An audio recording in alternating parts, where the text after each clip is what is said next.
These sandals have survived raging rivers, muddy trails, as well as scorching desert hikes, and they still look brand new. Well, actually, these are brand new.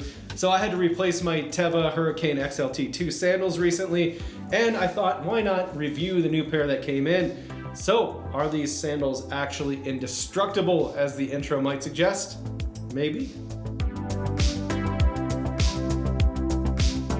Hey, and welcome back to Solstice Trail. I'm Drew, and I help outdoor enthusiasts to develop essential skills, as well as find quality gear and become self-reliant leaders on the trail. Today, we're checking out one of the most popular outdoor sandals on the market, the Teva Hurricane XLT2.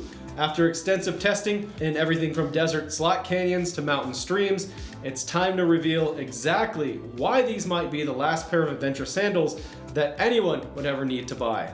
By the end of this video, you'll know if these are worth your money, how they compare to the competition, and whether they're the right fit or not for your outdoor adventures. Let's get to it. So before checking out the Hurricane XLT2 specifically, here's some quick background on Teva that is actually pretty cool. So Teva started in the sports sandal game, I think it was like 1984 or something like that, 85. The story goes a river guide strapped two Velcro watch bands to a pair of flip-flops to keep them from floating away down the Colorado River. And that DIY solution evolved into what we now know as today as one of the most trusted outdoor footwear brands, especially for water activities. The Hurricane XLT2 is an elevation of the classic Hurricane model, which is updated with more comfort features as well as improved materials.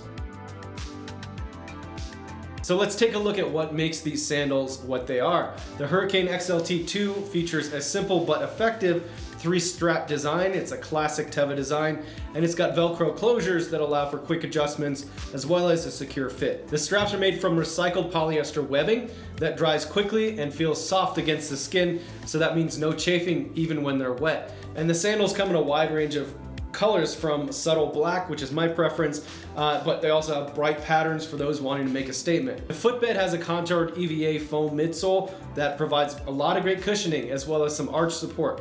And the nylon shank inside stabilizes and supports the feet on uneven terrain and gives the sandal quite a bit of stability. At the bottom, you'll find their Durabrasion rubber, which I don't know what that means, but it's non-abrasionable rubber, I assume. That's the outsole, and it's got an aggressive tread pattern. It really does grip on both wet as well as dry surfaces really well from my experience. Weight-wise, they look big and clunky, but they're impressively light and just over 10 ounces per pair for a men's size 9, which is what I have. And that means you can barely notice them when you're wearing them on long hiking days. Now let's talk about how these actually perform in the field, because specs on paper are one thing, but you're here for the real world performance update, because that's what matters. The Hurricane XLT2s have a forget they're there level of comfort. The heel strap has added padding on the very back, which is an improvement compared to the original model.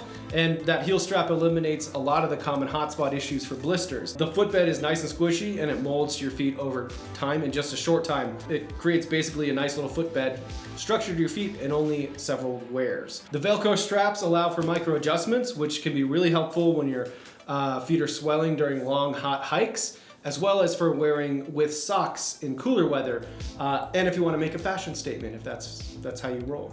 Width-wise, they accommodate a variety of foot shapes, so even wider feet will find these perfectly fitting without much pinching at all. I have a little wider foot, so that's why I mentioned that. Traction is where these sandals really shine though. The bottoms, they grip really well on smooth, wet rocks.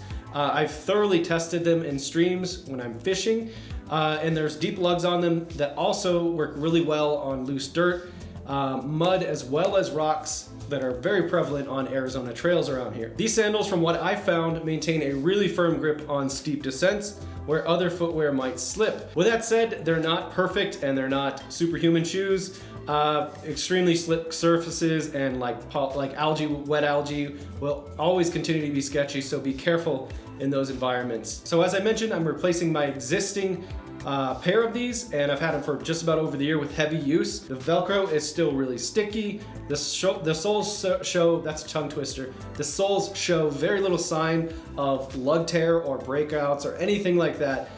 They're still in relatively great shape. I just think they look a little shabby and I'd like a little refresh. But the most impressive part that I found is that the footbed hasn't really compressed or deteriorated much at all. Many sandals will lose their cushioning after just a few months. What's going on today? Months. But these ones actually maintain their comfort and the soft, squishy footbed even after it's molded your feet and put up against extensive abuse. The only durability issue that I observed was some slight separation between the outsole as well as the midsole, and this is at the toe of one of the sandals after a particularly rough trip through some slot canyons and really rocky creeks. But that's extreme abuse and they still perform just fine, just a little worse for wear. As water shoes, the Hurricanes excel. So these are really made for the water. They stay securely on your feet, even in strong currents, and the materials don't get waterlogged, which is huge.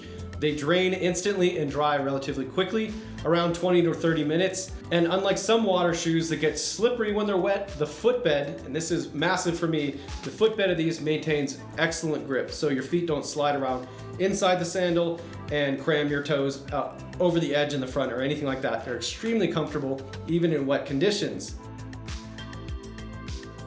Now, let's break down what stands out and what could also be improved, because we want an unbiased, kind of middle of the road review here. Some of the standout features are that they have exceptional traction on wet and dry surfaces, as well as traction against your foot inside the footbed on wet and dry surfaces.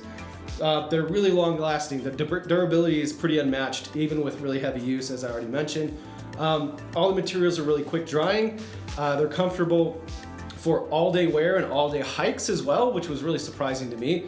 They have a highly adjustable fit. All the straps are adjustable. They're versatile for pretty much anything you want to throw at them, and they're relatively lightweight for being a larger hiking design sandal. Now let's talk some areas for improvement. So the straps, if you're not used to strappy sandals, they can collect sand as well as pebbles and really kind of grate your skin away, which sounds tragic.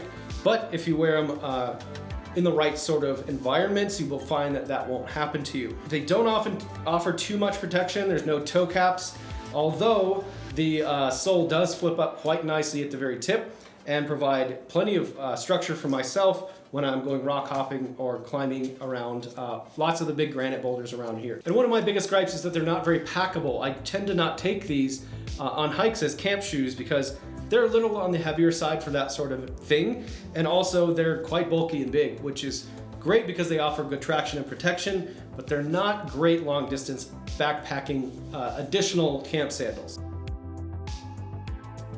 So as far as value goes, the Hurricane XLT2 typically retails like $70 to $80. This is kind of a mid-range price point for technical sandals compared to competitors like the Chaco's Z Cloud, which runs upwards $100, or the Keen Newport H2 at around $120. The Tevas provide comfortable performance at quite a bit lower price point. So where does that put us? Well, after a year of testing in almost every condition that I could have put them through, it's clear that the Teva Hurricane XLT2 are among the best for me and one of the better outdoor sandals available, I would say, especially at this price point. They hit that sweet spot of comfort and durability and performance that makes them suitable for serious outdoor hikes as well as activities, while remaining accessible to casual users as well, which is kind of a weird combination to hit. Are they perfect? No. I mean, they're still sandals. They have inherent limitations built in, but within the category of adventure sandals or hiking sandals, they're pretty close to ideal for most people in most situations. So what's the verdict? Well, you might be getting the inclination that I highly recommend these. These have earned a permanent place in the rotation of my gear and often become the only footwear that I wear on most casual days. And the biggest surprise to me was that they were actually quite comfortable on long distance hikes. So here's the deal. If you've listened to me ramble about sandals for this long, you might as well drop a comment and let me know how we did with this review. If you have any personal associations with this type of sandal, or you prefer one better, let me know what they are and maybe we'll pop a review and I'll try to go find some other sandals that I might like even better. If you found this review helpful, please give it a thumbs up and consider subscribing to Solstice Trail. We're gonna do a lot more gear reviews as well as outdoor skill building. Every product gets thorough testing, so we don't waste your time and you don't waste your money on gear that does not perform. Thanks for watching. Go check out some new Tevas and we'll see you on the trail.